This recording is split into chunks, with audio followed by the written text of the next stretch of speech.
Beaucoup Isabelle, et merci beaucoup aux organisateurs de m'avoir convié à cette conférence, à ces états généraux, pour effectivement présenter brièvement ce rapport 137 nuances de terrorisme, les djihadistes de France face à la justice, qui est intégralement en ligne sur le site de l'IFRI. Donc si vous voulez le lire et aller un peu plus loin que mes 10 minutes de présentation, n'hésitez pas. Je vois que le titre fait sourire. La dernière fois que j'ai été confronté à un ou une psy en conférence, elle a dit, vu le titre, peut-être que vous devriez aussi vous faire psychanalyser. Je ne sais pas. Mais bref, au-delà de cette boutade, avant de présenter ce rapport, j'aimerais quand même réagir sur un point qui est qu'effectivement, il y a très peu d'échanges interdisciplinaires. On parle beaucoup de l'interdisciplinarité, on pratique peu l'interdisciplinarité. Et on se croise dans les colloques parfois, mais dans le fond, on travaille peu véritablement ensemble sur le fond. Et moi, au cours des dernières années, ça fait depuis 2004 maintenant que je suis à l'IFRI et que je travaille sur le terrorisme, dans le fond, au cours des dernières années, ceux qui ont le plus fait appel à moi dans l'univers psy, ce ne sont pas des universitaires, ce sont des praticiens en prison. Et ils ont fait appel à moi pour venir parler à des détenus. Je l'ai peu fait, mais je l'ai fait quelques fois. Et s'ils ont fait appel à moi, c'est parce qu'ils considéraient que les outils psy n'étaient pas suffisants pour échanger avec ces individus. Et en l'occurrence, ils avaient besoin d'experts de sciences politiques et de géopolitique parce que les individus qu'ils avaient en face d'eux avaient un discours politique construit et cohérent. Le terme politique, je ne l'ai pas encore entendu là aujourd'hui, et c'est vrai qu'il manque, parce que la plupart des gens, dans le fond, qu'on a en face de nous, eh ben, ils ont un discours construit. J'ose pas employer rationnel avec tout ce qu'a dit Gérald, je ne sais plus si on peut l'employer ou pas, mais enfin, en tout cas, ils ont un discours construit et une vision géopolitique du monde, une vision géopolitique qui, d'après ce que moi j'ai pu étudier du Moyen-Orient, n'est pas tout à fait conforme à la réalité, et donc il est important de pouvoir leur opposer cette vision géopolitique du Moyen-Orient, des interventions militaires françaises à l'étranger, du conflit israélo-palestinien, etc. Bref, fin de la parenthèse, j'en viens rapidement à la présentation de ce rapport. L'objectif de ce rapport, c'était de répondre à une question simple, a priori. Et cette question simple, c'est qui sont les djihadistes ? Les djihadistes qui passent à l'acte, les personnes condamnées pour terrorisme en France. Et si j'ai voulu poser cette question assez tard, dans le fond, en 2017, alors que les attentats avaient eu lieu déjà 2 ans auparavant, si j'ai voulu poser cette question, c'est parce qu'on n'avait pas la réponse. On n'avait pas la réponse, et les rapports qu'on avait essentiellement dans les médias, les écrits journalistiques, nous donnaient des visions très contrastées, avec une phrase qui revenait sans cesse, qui est « il n'y a pas de profil type ».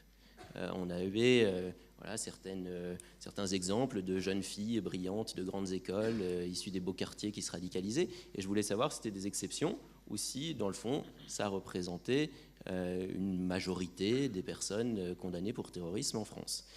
La difficulté, c'était l'accès aux données. On a un vrai problème en France sur l'accès aux données. Les données existent à tous les stades. Elles vont, à mon avis, ces données du premier stade de la radicalisation jusqu'à vraiment au passage à l'acte terroriste. On a un fichier, le FSPRT, qui recense plusieurs milliers de personnes qui sont des personnes radicalisées, et puis on a à l'autre bout du spectre des personnes condamnées parce qu'elles ont concrètement posé des bombes, quoi. Et on a entre ces deux extrêmes à peu près tout le spectre. Le problème, c'est que ces données-là, elles ne sont pas ouvertes, elles ne sont pas partagées, et donc on continue à raisonner un peu au pif, quoi, approximativement. Donc j'ai voulu dépasser ce problème-là en travaillant sur un échantillon très concret de données, et j'ai décidé de me baser sur des données judiciaires parce que j'avais travaillé sur un certain nombre de procès et que j'avais trouvé ça extrêmement intéressant ce qu'on entendait aux audiences. Mais pour pouvoir travailler sur une base un peu plus large, il fallait pouvoir avoir accès à des documents écrits parce que assister aux audiences, c'est beaucoup trop chronophage et on ne peut pas assister aux audiences de 137 ou 150 individus et produire un rapport en 1 an, c'est juste pas possible. Donc, je me suis mis en quête d'accéder au jugement. Je vous passe les difficultés d'accès au jugement, mais les jugements sont censés être des documents publics en France et je pense qu'ils devraient être beaucoup plus facilement accessibles. On doit faire vraiment des choses pas croyables, du troc entre chercheurs, etc., pour accéder au jugement. Et franchement, je pense que ce n'est pas dans l'intérêt national de restreindre à ce point-là l'accès à des données, à mon avis, d'utilité publique. Que disent ces jugements que j'ai fini par collecter? J'en ai eu donc sur 137 individus, sachant que ce n'est qu'une petite portion des personnes condamnées en France pour terrorisme. De 2014 à la fin 2017, il y a eu 238 personnes condamnées pour terrorisme. Et moi, mon échantillon va de 2004 à la fin 2017, donc c'est vraiment qu'une petite proportion. Que disent ces jugements sur ces individus ? Premièrement, la moyenne d'âge, c'est 26 ans. Donc ce n'est pas des gens si jeunes, et je mets un bémol tout de suite, je n'ai pas accédé à la justice des mineurs parce qu'elle est probablement encore plus difficile d'accès que la justice des majeurs. Deuxièmement, il y a beaucoup plus d'hommes que de femmes. Dans mon échantillon, 131 hommes, 6 femmes, ce qui, à mon avis, reflète surtout le fait que l'institution judiciaire, jusqu'à récemment, considérait les femmes plus comme des victimes que comme des coupables potentiels. Je pense que si on refait la même étude dans 2 ans ou 3 ans, on aura beaucoup plus de femmes. Ensuite, ce qu'on voit, parce qu'on a les adresses dans les jugements, c'est qu'il y a une répartition géographique intéressante avec à la fois une forte décentralisation sur le territoire national, ce qui est à mon avis une des conséquences de la forte diffusion de la propagande djihadiste sur Internet, qui arrive vraiment partout. Et puis, on constate en parallèle des hubs. Il y a des endroits quand même qui sont beaucoup plus touchés que d'autres. Et à mon avis, ces hubs s'expliquent de 2 manières. D'une part, par la présence de recruteurs physiques dans certains quartiers, et d'autre part, par les dynamiques de groupe, qui avaient déjà été démontrées il y a très longtemps par Mark Sageman, que j'aperçois là-haut et que je salue, dans un ouvrage il y a plus de 15 ans. Donc ça se confirme tout à fait dans les jugements que j'ai pu observer en France. Si on regarde les adresses et qu'on croise ça avec la politique de la ville, avec les cartes de la politique de la ville, on s'aperçoit qu'il y a 40% des individus condamnés pour terrorisme en France, dans mon échantillon, qui sont originaires de quartiers prioritaires, pour faire simple, des banlieues. Ensuite, si on regarde les autres grandes tendances, on s'aperçoit tout d'abord qu'il y a un très faible niveau d'éducation. Il y a encore une semaine ou 10 jours, il y avait un article de presse sur les djihadistes Bac+5. Oui, il y a des djihadistes Bac+5, ils attirent l'attention des médias, mais statistiquement, ils représentent quasiment rien. Dans mon échantillon, j'ai un ingénieur, un docteur, alors c'est embêtant, c'était un docteur en physique des particules qui travaillait au CERN, mais ces gens-là sont quand même des exceptions. La plupart des individus, 47%, sont non diplômés, n'ont pas le bac et pour beaucoup, ils n'ont même pas le brevet des collèges. Le corollaire, c'est une très faible intégration professionnelle. J'ai 36% de chômeurs dans mon échantillon. Et puis, autre élément intéressant, c'est la récurrence des antécédents judiciaires. Dans un jugement, vous avez généralement les condamnations précédentes et vous savez pourquoi les personnes ont été condamnées. J'ai 40% de personnes déjà condamnées dans mon échantillon. Pour la plupart, il s'agit de petits délinquants. Alors j'ai une exception qui est un gros criminel, c'est Salim Ben Ghalem, un des djihadistes français les plus connus, qui lui avait été condamné pour meurtre et tentative de meurtre. Mais les autres, c'est essentiellement des petits trafics, des vols, vraiment des petites frappes, passez-moi l'expression. Autre grande tendance qu'on peut observer, et là c'est plus sensible politiquement, mais enfin ça ressort des jugements, c'est la nationalité. On voit dans ces jugements que sur les 137 individus condamnés pour terrorisme que j'ai étudiés, 69% sont français et uniquement français. En plus, vous avez 22% de binationaux, franco quelque chose, franco-tunisien, franco-marocain, franco-algérien pour l'essentiel. Et puis vous avez 9% d'étrangers. En d'autres termes, le terrorisme domestique est devenu la norme. Bon, jusque-là, ce n'est pas très politiquement sensible. Ce qui est plus sensible, c'est quand on remonte à la génération du dessus.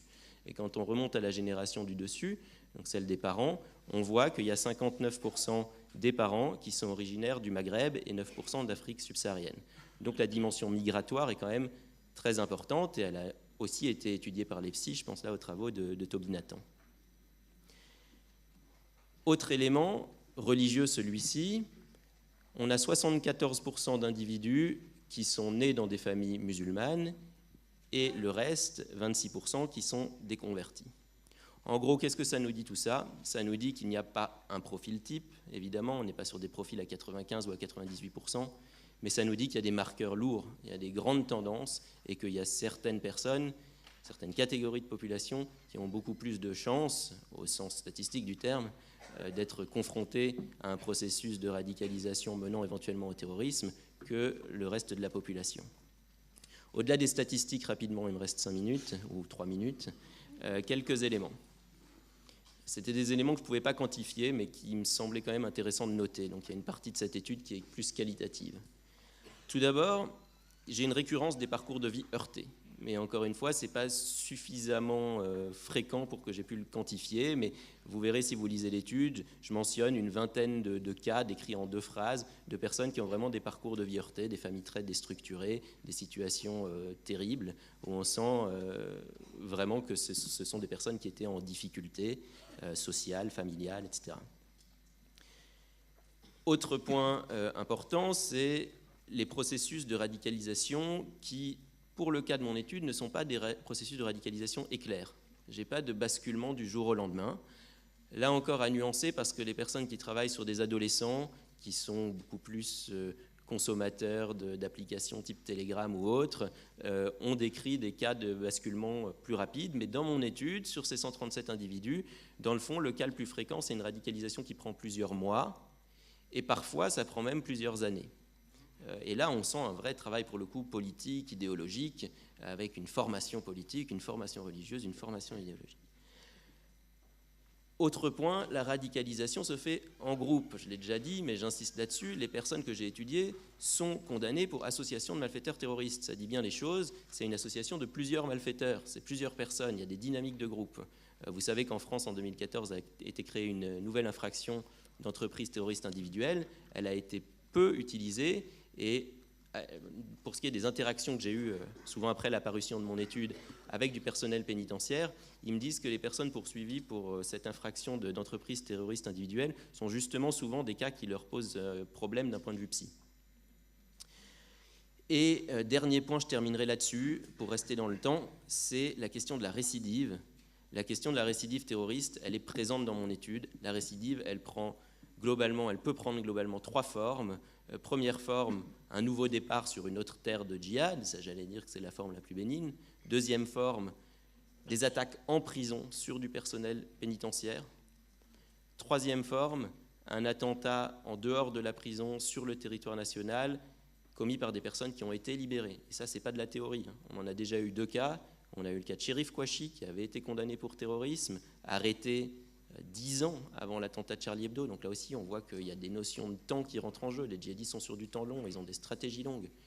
Et l'autre cas, c'est la Rossi Abala qui avait été condamné dans le cadre d'une filière pakistano-afghane et qui, peu de temps après sa libération, pour le coup, est passé à l'acte avec l'attentat de Magnanville.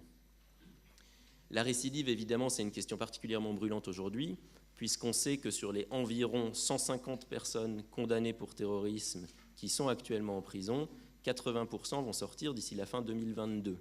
Donc évidemment, les programmes de désengagement sont importants. Évidemment, ces programmes de désengagement doivent être pluridisciplinaires parce que selon les individus, il y a des problématiques psy, mais il y a aussi des problématiques politiques, sociales, économiques, de réinsertion, etc., et religieuses aussi.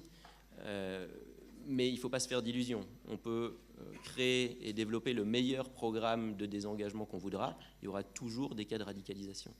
La question, c'est évidemment la proportion, mais surtout, en termes de communication publique, il ne faut pas faire croire que parce qu'on met en place un programme de désengagement, tous les problèmes sont résolus.